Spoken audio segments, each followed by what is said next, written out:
Hello friends, welcome to our YouTube channel pharma knowledge. आज आपण इकोलॉजीचा पार्ट बघणार आहोत. GPCR means G protein couple receptor. हा एक रिसेप्टरचा टाईप आहे आणि खूप इम्पॉर्टंट असा टाईप आहे फार्माकोलॉजी मधला की ज्यावर एक्झामला क्वेश्चन हा 90% येत असतो. ओके, तर let us start the today's topic G protein couple receptor. तर बघा, what is mean by G couple receptor? G protein हे एक प्रोटीन आहे आपल्या बॉडीतलं.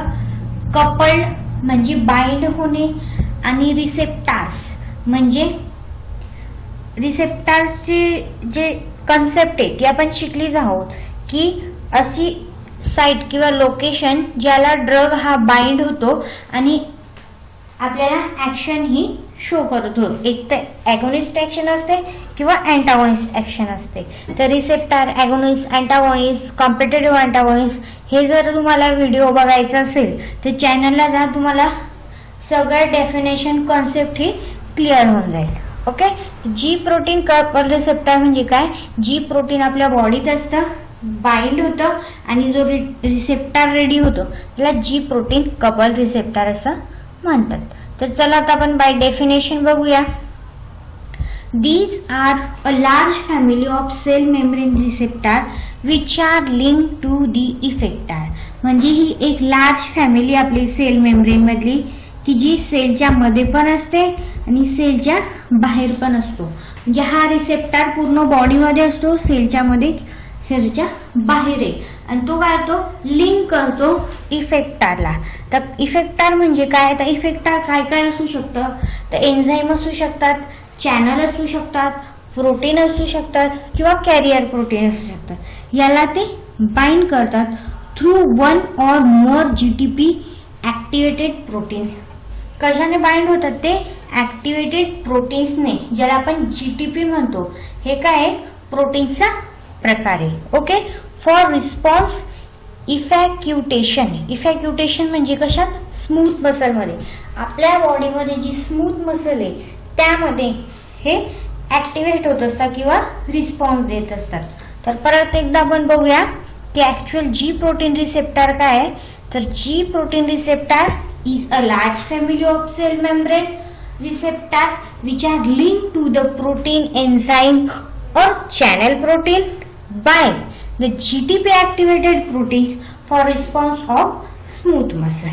Okay, understand? आता आपण हे डायग्राम ने बघूया. डायग्राम ने तुम्हाला जास्त लवकर अंडरस्टँड होईल. ओके, तर बघा, जी प्रोटीन रिसेप्टरला 7 हेलिकल स्ट्रक्चर असतं त्याचं. 1 2 3 4 5 6 7 म्हणजे हे जे ते असे 7 हेलिकल असतात. 1 2 3, दुसरा कलर घेणे म्हणजे जास्त क्लिअर दिसेल. 1 2 3 4 5 6 7. ओके, आणि जी कपल रिसेप्टर जे असतात ते अमिनो ऍसिड पासून बनलेले असतात म्हणून NH2 आणि COOH हे त्याचे 2 बॉन्ड असतात. ओके, 7 हेलिकल स्ट्रक्चर म्हणतात याला. त्यानंतर इंट्रासेल्युलर 7 हेलिकल असतात आणि एक्स्ट्रा सेल्युलर पण 7 हेलिकल असतात. या प्रकारे 7 हेलिकल स्ट्रक्चर असतात, अमिनो ऍसिड असतं आणि जी प्रोटीन बाइंडिंग साइड असते. ही एक ते आतही असते किंवा बाहेरही असतात. हे त्यांनी ॲगोनिस्ट दाखवले म्हणजे एखादा ड्रग हा तिथे बाइंड झाला किंवा लिगॅंड किंवा प्रोटीन एन्झाइम व्हॉटेवर इथं बाइंड होतो आणि ऍक्शन हा दाखवत असतो. ओके, या प्रकारे हे स्ट्रक्चर आहे. तुम्ही हे नोट डाऊन करून घ्या. नेक्स्ट वन, आता स्ट्रक्चर बघूया आपण. The molecule has 7 alpha helical membrane. 7 alpha helical membrane spanning hydrophobic. Hydrophobic आहे. ओके, हायड्रोफोबिक आहे. Amino acid segments which run into 3 extracellular and 3 intracellular loop. म्हणजे 7 अल्फा हेलिकल मेम्ब्रेन स्ट्रक्चर आहे त्याचं hydrophobic आहे. म्हणजेच हायड्रोफोबिक म्हणजेच काय की अमिनो ऍसिड पासून बनले. हायड्रोफोबिक म्हणजेच लिपोफिलिक. ओके, जे लिपिड सेगमेंट्स आहेत त्यामध्ये 3 एक्स्ट्रा सेल्युलर आहे, 3 इंट्रासेल्युलर लाईफ आहे. Next, the agonist binding site is located somewhere between the helix on the extracellular phase while another recognizing site formed by systolic. Systolics म्हणजे काय की जे आपल्या सेल मध्ये आहे त्याला सिस्टोल म्हणतात. तर तो सिस्टोललाही बाइंड होतो किंवा एक्स्ट्रा सेल्युलर जे आपल्या स्ट्रक्चरचं मेम्ब्रेनचं तिथं हा बाइंड असतो. म्हणजे तुम्हाला डायग्राम मध्ये दाखवते. हे एक्स्ट्रा सेल्युलर इथं बाइंड असतो किंवा हे आपल्या सेल मधलं सिस्टोल यामध्ये तो बाइंड करत असतो. ओके, नेक्स्ट,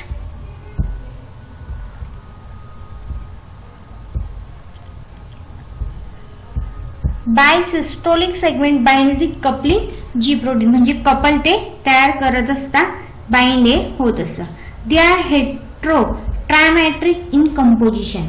यामध्ये काय अल्फा बीटा आणि गॅमा हे त्याचे सब युनिट आहे म्हणून हेट्रो ट्रायमॅट्रिक कंपोजिशन पण याला म्हणत असतो. ओके, समजलं स्ट्रक्चर. परत एकदा बघूया आपण डायग्रामने. ओके, इझी आहे. तुम्ही व्यवस्थित व्हिडिओ ऐका, लर्न करा, रीड करा, तुम्हाला नक्कीच समजेल. 7 हेलिकल स्ट्रक्चर आहे. हेट्रा ट्राय अल्फा युनिट्स आहे. अल्फा बीटा गॅमा सिस्टोलला पण कपल करतात, इंट्रासेल्युलरला पण कपल करतात. ते जी प्रोटीन साइड आणि हायड्रोफोबिक आहे. ओके, आणि 7 हेलिकल स्ट्रक्चर आहे. अंडरस्टूड. आता आपण बघूया त्याचं मेकॅनिझम की कसं हे काम करत असं G protein couple receptor. In the inactivate state, GDP is bound to the subunit at the exposed to domain. जे त्याची बाइंडिंग साइट आहे ती बाइंडिंग साइटला इनएक्टिव्ह फॉर्म मध्ये असतं आणि तिथे काय असतं जीडीपी असतो. जीडीपी म्हणजे काय, हे एक आपलं एनर्जीचा सोर्स आहे किंवा रूप आहे. म्हणजे कन्व्हर्जन ऑफ जीटीपी असतं. त्या टाइपमध्ये ही एनर्जी असते इनएक्टिवेट स्टेट मध्ये असते. Activation through the receptor leads to displacement of GDP by GTP. जीटीपीची जागा ही जीटीपी घेते आणि तो ऍक्टिव्ह फॉर्म मध्ये येत असतो. The activated alpha subunit carrying GTP dissociate from the other subunit and either activates or inhibit the activator. Alpha units हा जीटीपी कॅरी करतो, त्याचं डिसोसिएशन होतं आणि 2 सब युनिट मध्ये त्याचं कन्व्हर्जन होतं आणि त्यामधून आपल्याला एनर्जी भेटत असते. एक तर ॲगोनिस्टची ऍक्टिव्हिटी दाखवते किंवा अँटागोनिस्ट म्हणजे इनिबिशनची ऍक्टिव्हिटी हे दाखवत असते. म्हणजे ऍक्टिव्ह फॉर्म मध्ये कसं जातं by displacement of GDP by GTP. Then beta gamma dimer. Dimer काय म्हटलंय, बीटा अँड गॅमा हे 2 अल्फा युनिट्स 2 सब युनिट्स असल्यामुळे याला डायमर म्हटलंय.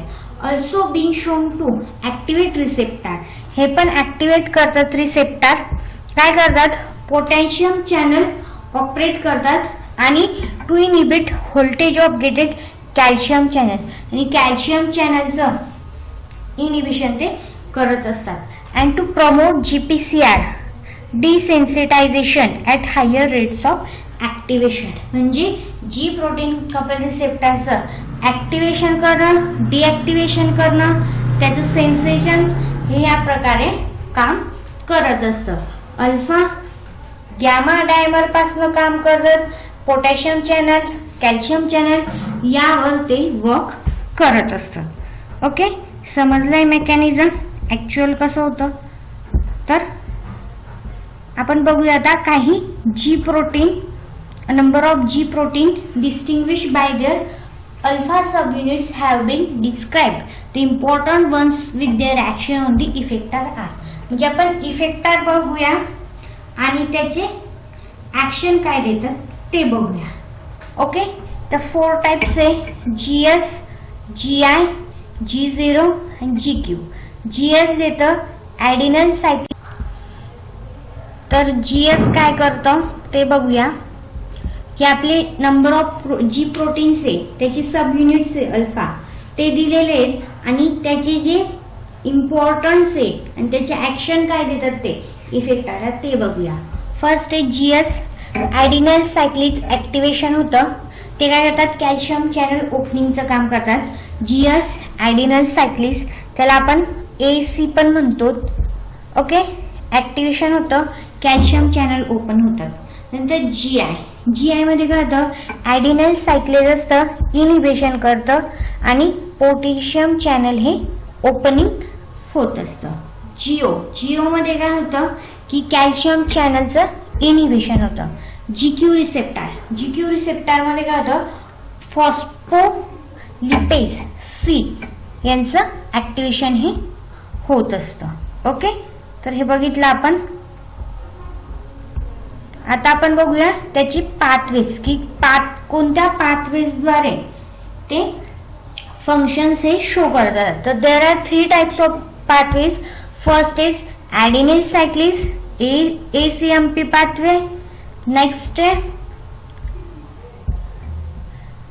पाथवे त्याचा फॉस्फोलिपेज CIPDAG पाथवे. नेक्स्ट त्याचा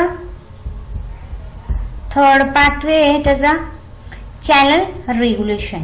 तर 1 by 1 बघूया आपण.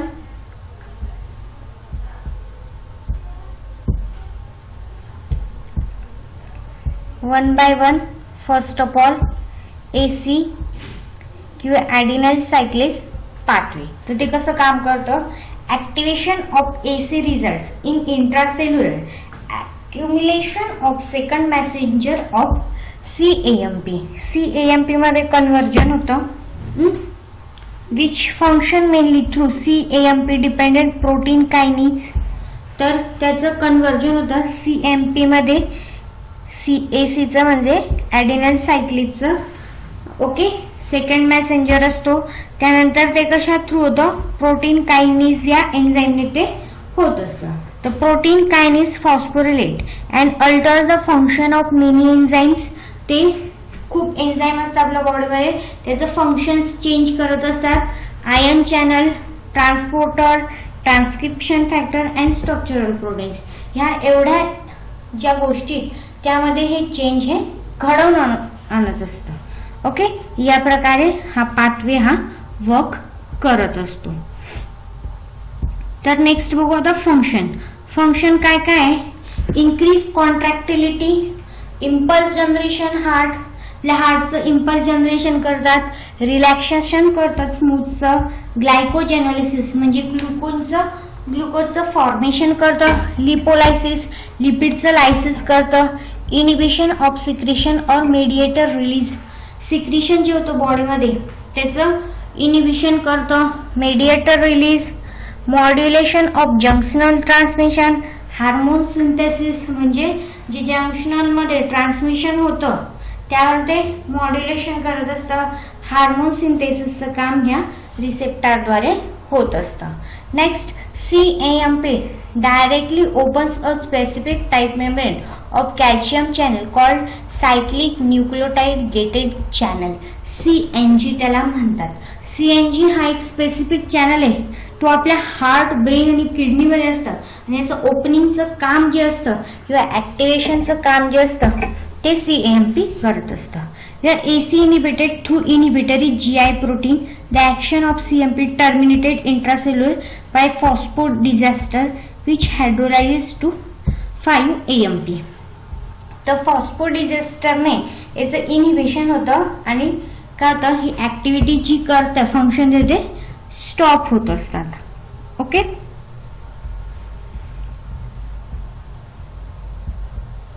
हे आपण बघितलं first pathway.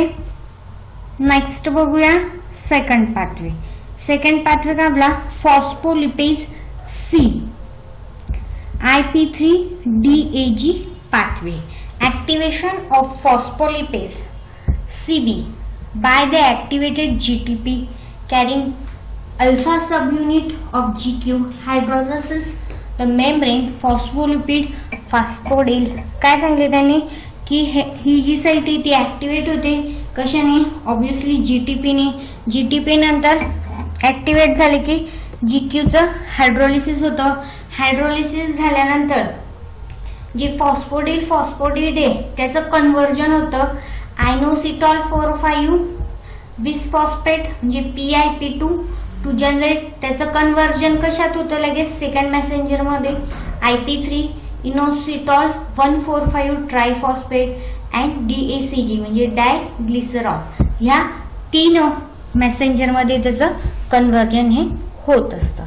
Next IP3 being water soluble diffuses to the systole and mobilize calcium from endoplasmic reticular depots. म्हणजे IP3 जे आहे ते वॉटर सोल्युबल असल्यामुळे ते काय करतं सिस्टॉल मध्ये जातं आणि कॅल्शियमची मोबिलायझेशन म्हणजे मुवमेंट हे घडून येत असतं. ओके, तर आता आपण याचं फंक्शन्स बघूया. The systolic concentration of calcium is kept very low by specific pumps located at the plasma unit and the endoplasmic reticulum. हे ज्या पाथवे मध्ये काय होतं की जे कॅल्शियम चॅनलचं जे कॉन्सन्ट्रेशन हे लो ठेवत असतं, वाढू देत नाही. ओके, कशाने, तर एक स्पेसिफिक पंप असतो प्लाझ्मा मेम्ब्रेन मध्ये आणि एंडोप्लाझमिक रेटिक्युलम मध्ये. फंक्शन्स काय करतात, triggered by IP3 the release calcium third messenger in this setting. IP3 आपला थर्ड मेसेंजर होता, तो कॅल्शियमला रिलीज करत असतो. Acts as a highly versatile regulatory acting through CAM द्वारे, प्रोटीन कायनेस द्वारे अँड अदर इफेक्टर. आणि दुसरे एन्झाईम पण त्यांना हेल्पिंगला असतात. मग ते काय काय करतात, मॉड्युलेट कॉन्ट्रॅक्शन होतं, सिक्रिशन होतं, ट्रान्समिटर रिलीज ट्रान्समिशन होतं ते रिलीज होतं, न्यूरोनल एक्साइटेबिलिटी आपल्या न्यूरो ट्रान्समिटर जे असतात त्यांची एक्साइटेशन होते. नंतर इंट्रासेल्युलर मुवमेंट्स, बॉडीतली इंट्रासेल्युलर मुवमेंट होते, आपले जे मेम्ब्रेन फंक्शन होतं. नंतर मेटाबॉलिझम, डायजेशन वगैरे प्रोसेस मध्ये हेल्प होते. त्यानंतर सेल प्लोरिफरेशन म्हणजे सेल प्युरिफिकेशनचं जे वर्क असतं त्यामध्ये असं काम होत असतं. ओके, म्हणजे हे कसं होतं की रिसेप्टरला जे एन्झाईम म्हणा किंवा हार्मोन्स म्हणा किंवा लिगँड जे ते बाइंड होतात आणि त्यानुसार ते रिस्पॉन्सली हे वर्क करत असतात. ओके, वाईडली लार्ज सेल हा रिसेप्टर आहे. तर ACMPL adenylyl cyclase phosphatase can also inhibit through inhibitory G protein when directionally opposite response would be expected. जर आपल्याला याच्या अपोजिट रिस्पॉन्स पाहिजे असेल तर आपण हे इनिबिट करत असतो या द्वारे. ओके, तर नेक्स्ट बघूया आपण चॅनल रेग्युलेशन कसं वर्क करतात. The activated G protein GS-GI-G0 can also open or inhibit ionic channel for calcium and potassium without the intervention of any second messenger. यात कोणताच सेकंड मेसेंजर नसतो आणि सेकंड मेसेंजर नसताना हे चॅनलचं ओपनिंगचं आणि क्लोजिंगचं काम करत असतं कॅल्शियम अँड पोटॅशियमचं. काय फंक्शन्स करतात, GS opens calcium channels in myocardium, जे हार्ट असतात त्याचं ओपनिंगचं काम करतात कॅल्शियमच्या. स्मूथ मसल्स मधलं, स्केलेटन मसल मधलं. नंतर GI-G0 जे आहे पोटॅशियम चॅनल्स ते हार्ट मध्ये आणि स्मूथ मसल मध्ये असतात, ओपनिंगचं काम करतात पोटॅशियमचं. आणि आपले न्यूरॉन्स जे ते न्यूरॉन्स मधले कॅल्शियम चॅनलचं इनिबिशनचं ते काम करत असतात. फिजिओलॉजिकल चेंजेस काय करतात, एनोट्रोपी, क्रोनोट्रोपी, ट्रान्समिटर रिलीज, न्यूरोनल ऍक्टिव्हिटी आणि स्मूथ मसलचं रिलॅक्सेशनचं काम करत असतात. आय होप तुम्हाला व्हिडिओ नक्कीच आवडला असेल. व्हिडिओला लाईक करा, शेअर करा, चॅनलला नक्की सबस्क्राईब करा. थँक्यू.